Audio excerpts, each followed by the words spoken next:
Welcome to Decoding Devy. This is episode 22. I am Brandon Haye, and you can find me on Twitter at HayeB3. And this is brought to you by the IDP Guys. Check us out on the YouTube channel. There's tons of great content there. Last week we talked about the my new Devy Rankings 1 through 50. So this week we'll go through 51 through 100. So let's go ahead and get started.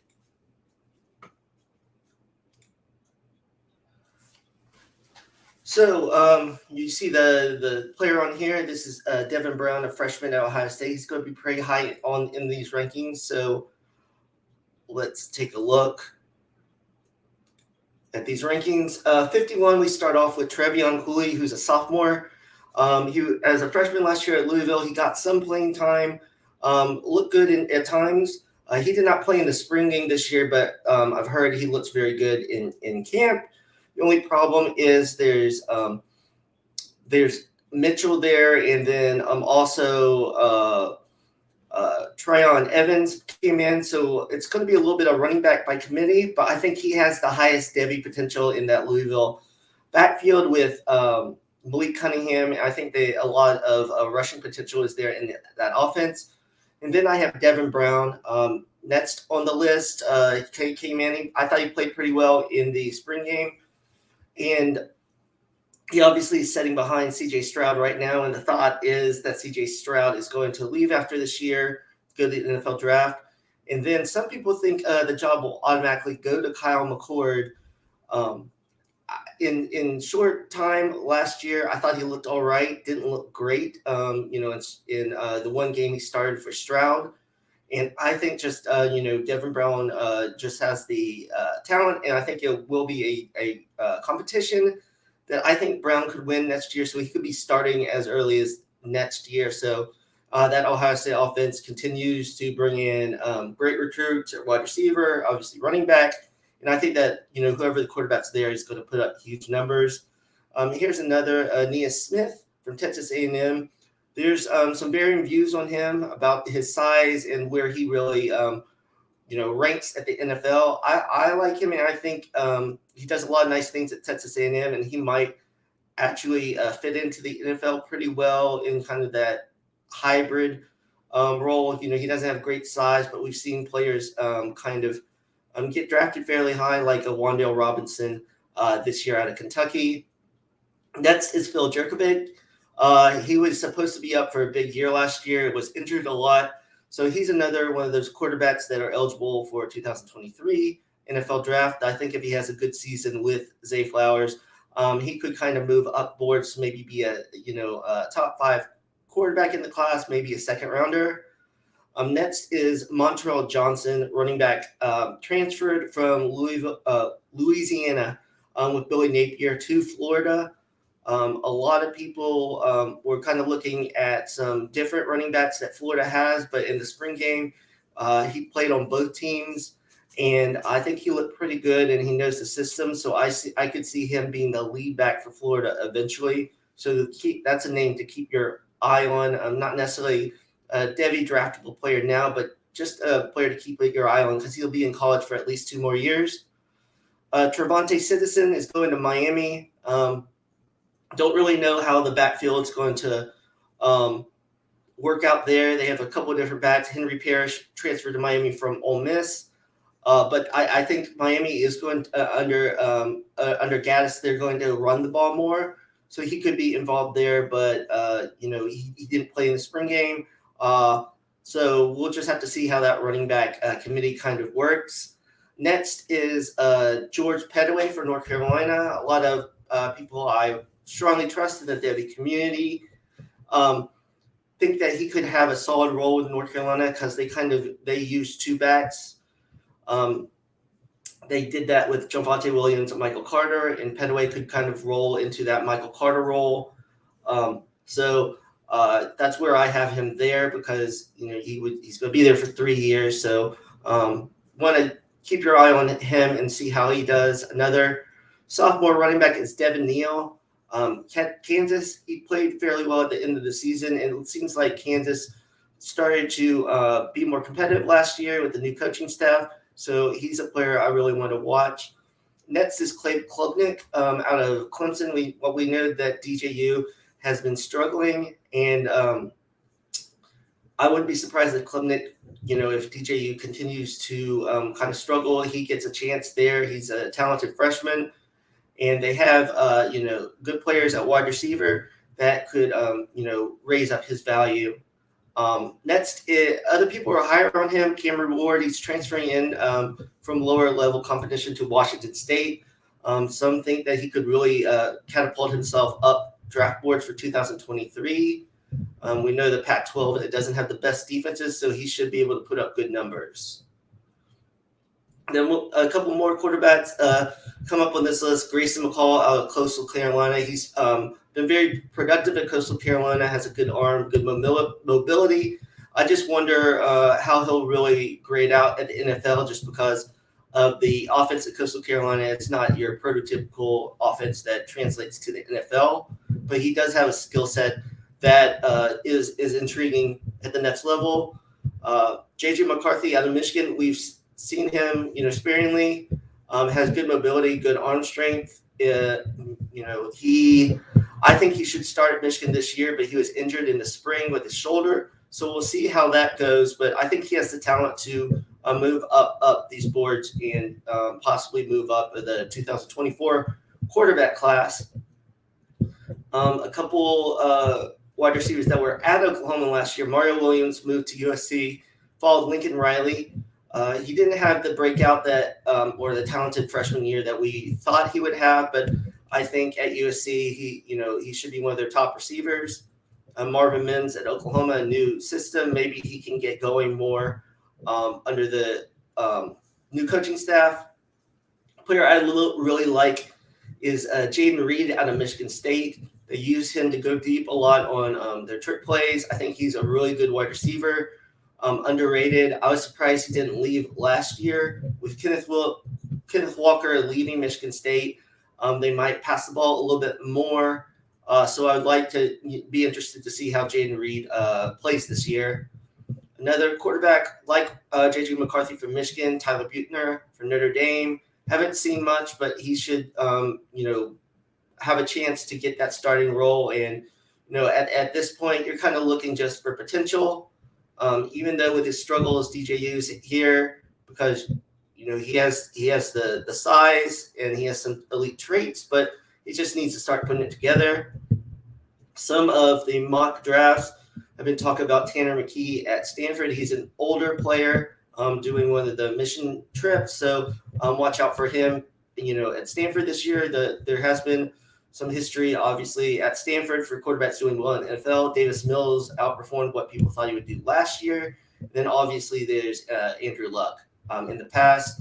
Alton McCaskill from Houston, he's going to be out all year with injury, but he's someone to look at because he played very well as a freshman last year. Another player that was dealing with injuries, Jason McKellen. He's eligible in 2023. I don't know if he'll leave them because of the injuries. Jahmyr Gibbs is at Alabama, but I think McClellan can still be used because Alabama likes to use multiple running backs, and they could use those for different skill sets. Another talented player, 2023 eligibility is Marshawn Lloyd, South Carolina. His freshman year he had an injury, and then last year he didn't have as much playing time. So this will really be the year to see if with Spencer Rattler coming in there and Stogner and some more weapons, if he can really show his talents and kind of catapult himself up to conversation about top 7 back, maybe a day 2 running back. Nathaniel Dell from Houston, very talented, small, shifty receiver. I really like him. Shaz Preston, a talented freshman, going to Oklahoma State, going under what they've done in the past, those prototypical good-sized Oklahoma State receivers. Then we have a couple more receivers in here. Donovan Mitchell, Georgia, and JoJo Earl, Alabama. Kind of wondering how that Alabama wide receiver rotation would go because they've gotten a couple transfers, so maybe they might not necessarily trust those freshmen from last year. But Earl has a skill set that more the speedier get the ball in his hands, so he could do things there. We have McMillan from Arizona, which Arizona has brought in a lot of good recruits this year. So hopefully they can start getting that offense going because it has been very poor lately. Then we have some more freshmen: Connor Wegman, Kyon Graves at Ohio State. He's probably going to have to wait a year, but after JSN leaves, he could slot in to be in the top 3 wide receiver rotation. Like I said, so much talent for Ohio State. Then we have Ja'Cory Brooks at Alabama. Kind of the same thing with Earl. Kind of wondering where they really slot in with bringing in Jermaine Burton and some other receivers. And then Will Mallory, tight end for Miami. Didn't have the great season last year, and many thought he could possibly go in the draft this past year. But he didn't. But even though he didn't play in the spring game, they were talking during the spring game, and Gaddis was saying that he looked like the best player on the offense. So he's a player, in the Devy, obviously I don't recommend drafting tight ends, super early, but he's one player to watch out for, maybe stash if you have a late pick. Then we got that is wrong for the Taylor Shetron, but he's going to Alabama. Freshman wide receiver, he'll have to set, but you always want to get those Alabama players. Emmanuel Henderson, Alabama running back, he'll have to set also, but a lot of times you want to go ahead and get those skill positions for Alabama, even if you have to wait to kind of see on them, just because they tend to blow up if you get the right ones. Hendon Hooker, Tennessee, had a good year last year. Some people are high on him, having another good year and moving up draft boards. He is an older prospect, so that will be the question. But he does have good mobility, and he should put up great numbers this year. Gavin Sawchuk with Oklahoma, he's a smaller back, but there's definitely opportunities there at Oklahoma. Walker Howard, I like Walker Howard a lot. Would have put him higher, but I really worry with Brian Kelly at LSU because the quarterbacks weren't really given the opportunity to necessarily shine, kind of like Michigan has done under Harbaugh. So I like his skill set, but I'm kind of wait and see on how he'll do under that offense. I believe that Drake May will be the starter for North Carolina. They haven't really said that, but he played first team reps in the spring game. I was excited for him last year, so hopefully him and Josh Downs can make that connection, and he can maybe rise up boards. Evan Prater I don't know how he'll really translate to the NFL, but I think he's going to slot right in and keep Cincinnati going where Ritter left off. He was a 4-star quarterback, mobile. I think he's someone to watch for at Cincinnati. Then we have Kyle McCord later here. I think he's going to eventually transfer out of Ohio State. I'm actually surprised he hasn't transferred yet. I guess he's betting on himself that after Stroud leaves this year, he'll win the job. But that's a situation to kind of look at if he changes his mind through the year. Gunnar Stockton at Georgia. Stetson Bennett continues to be the quarterback there. But after him, there's some talented players there. So it'll be kind of Carson Beck still there and Brock Vandergriff. So it'll be interesting how that really works out at Georgia because they bring in these great recruiting classes with all these athletes, but they don't necessarily pass the ball. They're not in a dynamic passing game. So maybe when they get better, more talented quarterback play, then they can kind of expand that. Not that Stetson Bennett hasn't been doing a great job, but he kind of, is just your steady quarterback, and there are certain limitations into that passing game. Next is Michael Trigg. A lot of people are really high on him, transferred from USC to Ole Miss. Some people have him as the tight end 3 behind Mayer and Bowers. I think I have him either tight end 4 or 5. He didn't do a lot at USC, has a great skill set, good speed. So under Kiffin, you would think that he'll as long as they get good quarterback play out of Dart, that he'll provide some good numbers. And like I said, I'm not hot. I don't draft tight ends in Devy as high, but he's definitely someone that you should keep your eye on. And in Devy drafts, I would understand it, trying to get him before he blows up for the season. Rounding out the last 10, another Alabama talented freshman running back, Jamari Miller. They just load up their backfield and the wide receiver depth chart. But like I said, usually Alabama, you just have to wait your turn, so it might be a year or two.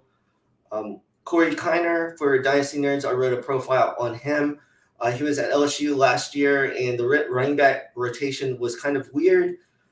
He just kind of he missed a couple of games, and then Davis Price took over, had a couple of big games against Florida and Kentucky, and took over that. But I think you see in some of Kiner's tape, even though it's not a lot of carries, he has good speed, he has good power. He can spin off of defenders. He's really elusive in the hole. So I think him going to Cincinnati, where he was recruited at the beginning in high school, and I think Cincinnati has shown that they're a big running team. So I think he could definitely have a rise in the rankings. And in that article, I talked about Corey Kiner. I would grab him now if you can kind of either late in drafts or maybe trade throw in, because some people might not be as high on him or disappointed. And then when he has a great season in Cincinnati, you could probably turn him for higher value, since he'll have that higher production and more eyes on him, because it's just outside in the G5 schools, it's just harder for them. A lot of things have to go right for them to get drafted high in the NFL draft. For instance, Cincinnati, Jerome Ford transferred from Alabama. I was really high on him, and he didn't get drafted till the 6th round. Another Le'Veon Moss out of Texas A&M. Since Spiller's gone, it'll be interesting how that running back rotation goes. It'll obviously be Devin Achane, but I don't know who else. Kamar Wheaton left Alabama, went to SMU. I think that's a good spot for him. He is another one, kind of like Kiner, transfers from a big school to a G5 school. Could maybe, with production, move up ranks. Byron Cardwell out of Oregon. Just kind of wait and see with that Oregon offense with the new coaching staff. A couple of Kentucky players, Chris Rodriguez was solid last year. There's some questions about him playing this year. So that's why he's kind of here. Barian Brown, wide receiver, freshman. With them, not getting Javon Baker from Alabama, the transfer, and then Wan'Dale Robinson leaving, it'll be interesting how they really work their wide receiving depth chart this year. So it's kind of wide open. Agayi Hall is 98 for me. It looks like he's finally going to transfer to Texas and stick there. So they're, with Ewers and Xavier Worthy and Bijan Robinson, he should be able to get the production up. So he's someone that will probably skyrocket once the season goes, as long as he can stay on the field and get that production. I did like what I saw in limited time, especially in the national championship when the receivers went down. So he's still definitely talented. And then round out with a couple quarterbacks, Ty Simpson, Alabama. So, he'll have the chance to compete for the starting job once Bryce Young is gone, most likely next year. And then Sam Heward is, the number 100 for me. I was disappointed he didn't get more playing time at Washington last year. Their quarterback play was bad, but when he did play, he did look bad also. So hopefully he can make strides from his freshman to his sophomore season. All right, so that's 51 through 100. So we got the top 1 through 100, and then the next video will be the 101 to 150. And then also I'm going to go over some defensive players, Devy, to kind of look for that. So we'll be back with that next week. Thanks for watching.